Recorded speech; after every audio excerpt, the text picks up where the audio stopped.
Hello everyone, welcome to our YouTube channel target for IQ. आज इस video में हम एक और प्रॉब्लम बेस्ड क्वेश्चन सॉल्व करेंगे। ये भी इंडियन कॉन्ट्रैक्ट एक्ट से रिलेटेड है। जो भी मैंने इंट्रोडक्टरी पार्ट देना है वो मैंने ऑलरेडी प्रीवियस वीडियो जो अपलोड किया था उसमें दे रखा है। आप चाहो तो फॉर रेफरेंस उसको पहले देख लो।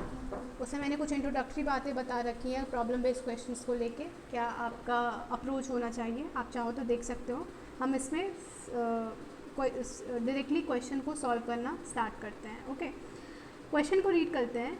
The government has notified an order under an appropriate statute that no one shall buy or sell a particular explosive substance except under a license obtained by the specified authority.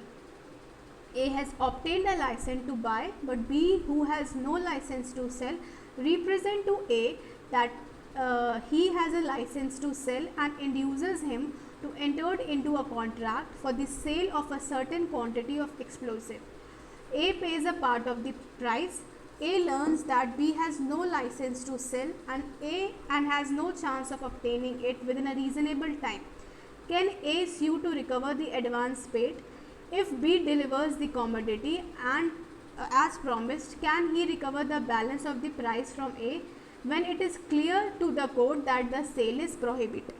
इस question को समझते ही देखिए, ये पूरा question bare act पे ही depend है। ठीक है, इसमें आपको कोई केस लॉ याद रखने की ज़रूरत नहीं है। इसमें इस क्वेश्चन में सिर्फ और सिर्फ आपको, जैसे ही आप देखो, अगर आपको इंडियन कॉन्ट्रैक्ट एक्ट के बेयर एक्ट को आपने बहुत कायदे से पढ़ा होगा तो आपको तुरंत ये हिट करेगा कि यहाँ पे क्या चीज़ है। ठीक है, आप देख सकते हो ये बोल रहा है कि यहाँ पे बी जो है उसके पास अथॉरिटी नहीं है सेल करने की, लाइसेंस नहीं मिला है, उसने इस फैक्ट को कंसील किया और concealment of fact amounts to what? Fraud. तो आपको तुरंत अपना आंसर स्टार्ट करना है ऐसे। मैंने आपको प्रीवियस वीडियो में बता रखा था कि आपको डायरेक्टली कंक्लूजन पे नहीं उतरना है, पहले अपने आंसर को सपोर्ट करना होगा। कोई भी इररेलेवेंट चीज़ें नहीं लिखनी है। इंडियन कॉन्ट्रैक्ट एक्ट में आपको लिखना है कि सेक्शन 17 बात करता है फ्रॉड की। ठीक है, तो फ्रॉड उसकी काफ़ी लंबी डेफिनेशन, आप चाहो तो पूरी डेफिनेशन लिख सकते हो। मैंने जो पोर्शन रिक्वायर्ड है सिर्फ वो मेंशन किया है। इसमें एक पॉइंट था सेक्शन 17, अगर आप पढ़ेंगे तो उसमें लिखा है कि concealment of the material facts. ठीक है, मैंने यहाँ फैक्ट लिखना मैं भूल गई हूँ, आप इसको इम्प्लाइडली लिख लेना। Concealment of material facts amounts to fraud. ठीक है, और इससे क्या होगा? फ्रॉड करने से क्या हो जाता है?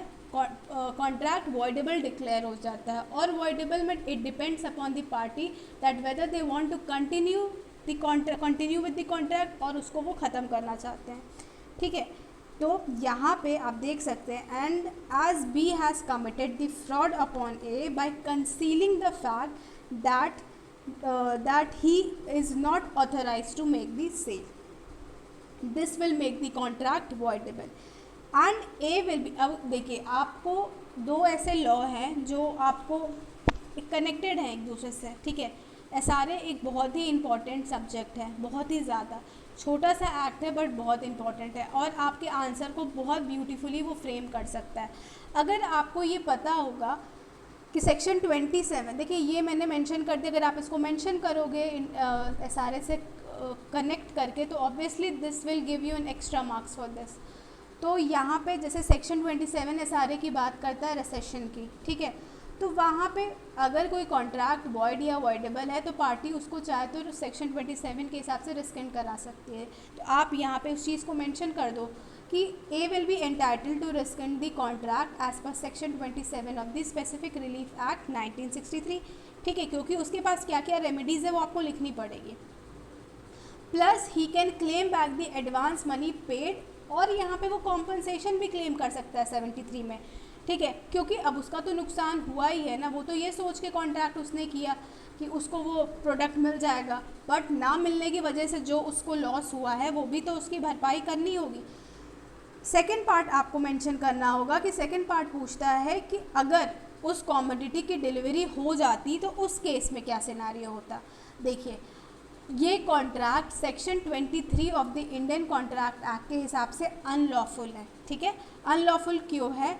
क्योंकि इस केस में क्या हुआ है कि गवर्नमेंट ने साफ साफ सेल प्रोहिबिट किया है कि अगर आपके पास लाइसेंस नहीं है तो आप नहीं करेंगे। तो अनलॉफुल कॉन्ट्रैक्ट को आप एनफोर्स नहीं करा सकते।